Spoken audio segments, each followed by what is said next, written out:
That I also wanted to mention is that there is a preservation of the lyricism in the wild play, I think, in Salome's final 15 minutes on stage, 15, 20 minutes, which are some of the most celebrated 15, 20 minutes of monologue, of just her singing as lyrically as possible, moving herself more and more to this rather ecstatic and tremendous moment, or at least it's just a moment that's played out over 15 minutes, surely the longest moment in opera. And it is astonishing. But again, I don't think that's possible if this is a two-act piece. I think it has to be a one-act piece that's an hour plus in order for this to succeed.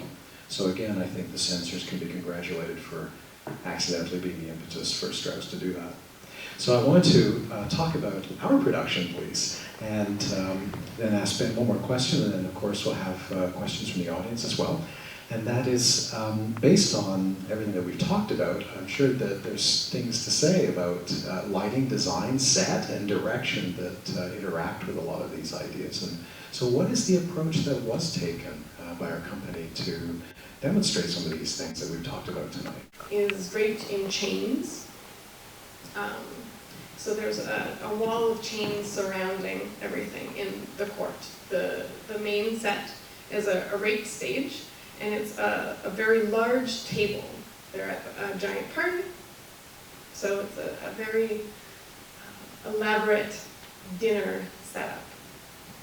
And underneath the actual rake of the stage, there's a whole underworld under there. And there is also the sort of ever-present moon in the set that is also a little bit interesting to have to deal with lighting-wise because it is a giant mirror.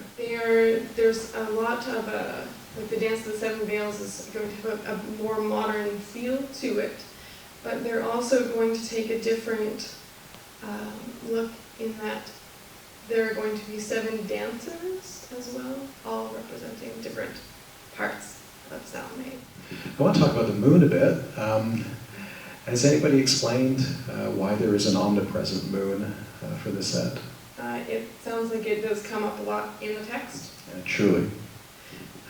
And they wanted it to be sort of an ever-present, looming being. It really sort of has its own presence because it is very large and very shiny.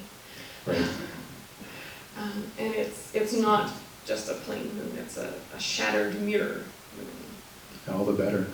And the interest, I think, too, with the moon, casting ahead to 1912, Pierrot Lunaire and Schoenberg, and just understanding of moon psychology and that aspect of a kind of creativity that forms an alternate world, a psychological alternate place. This is, I think, part of this as well, that the idea of an identity finally being shattered at the end, which is what happens, is part and parcel of dissolution and what these operas and these epic works about dissolution are about, and they're typical of the early 20th century. So it's great to see that referenced in such a profound way. In the underworld to the table, what happens there in the opera? Well, there's a bit of a hint, like there's some entrances that come out from underneath there, emerging from the underworld. And it's my understanding that it represents the prison as well. The cistern, yeah. Yeah. So it's sort of a junk world right in the sort of the front of it, but there is a bit of action that happens kind of under and in front of it, sort of representing the underworld. So it's not just John the Baptist who emerges from there, it's representative of all kinds of psychological, I'm gathering trash that seems to emerge of different kinds. But that sounds really wonderful, and I like the idea of the table being out front. So, I mean, there's so many different productions where that's off to the side or on a terrace, because of course that is where the action opens.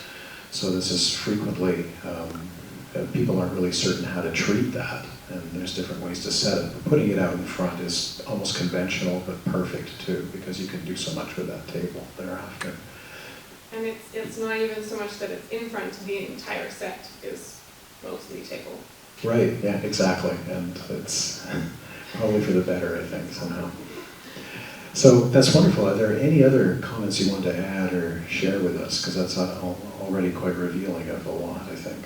Well, I'm really excited about our lighting design. It's being done by Breda Garecki, which a lot of people hopefully are familiar with her work in the city.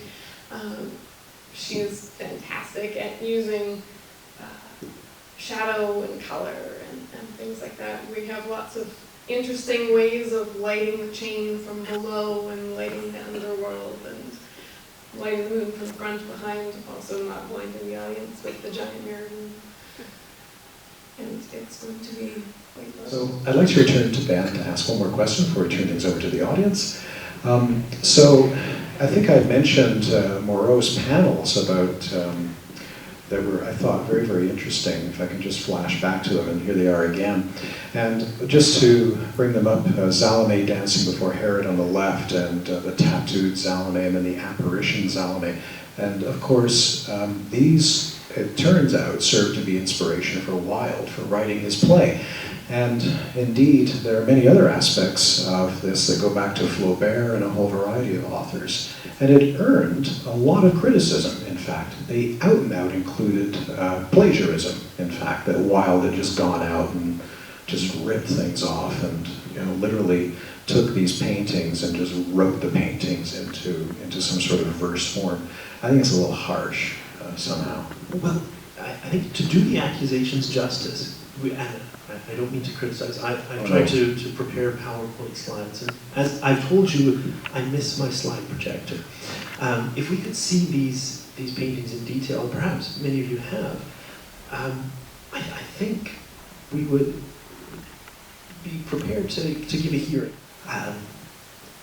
In the same way that Strauss was a better classicist than Wilde, Moreau was a better classicist than Wilde.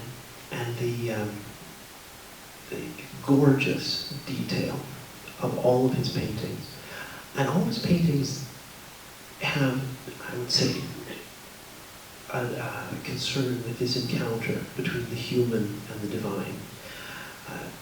If you think of his Jupiter and Semele, there's a whole chorus of ideas visually represented. And it goes down to a myth about Semele, one of the many lovers of the god Zeus, being tricked by Zeus's jealous wife into asking to see him as he really is. And Moreau depicts the god in all of his aspects with this wonderful, multifarious detail.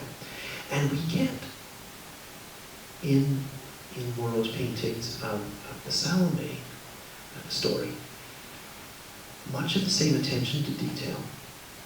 I think also, perhaps, it's odd to me that Edward Said never mentions Moreau, never mentions Wilde, because they're wonderful examples of his great charge against Western civilization, of Orientalism. There's this strange exoticism that is coupled with the kind of cringing concession to Roman classicism, a classicism that Moreau manages to suggest is barely understood by the Romans themselves, but then forced on these Easterners who belong to a much more ancient civilization. And this is all in the background. He's creating this world that is reflected in the words of Salome in the background of his paintings. The foreground, which is much better lit. Our attention is drawn to the figures. Right? Salome dancing. I think here she's calling for the head of John. Is that That's right. Right? And then here she receives what she's asked for. And our attention is drawn to the figures because they're lit.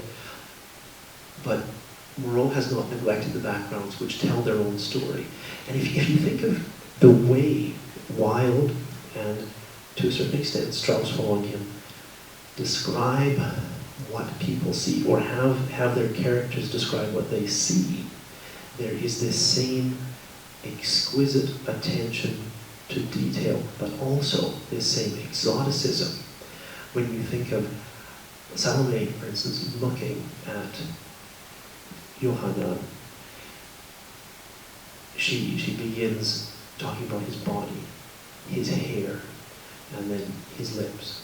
And the analogies that she uses, the metaphors that she uses, are all these strange and exotic ones. Some of them have biblical parallels, but many of them are just Orientalism writ large. Absolutely. So I think Wilde is at the very least attempting to do the same sort of thing. If it's plagiarism, then it is indeed the sincerest form of flattery. Well, surely. But they're doing the same thing. They're doing it in the same way. And I think these could vary. We always think of Beardsley, but these could be illustrations to Wilde's play if they didn't precede them. Right. Yeah. Thank you.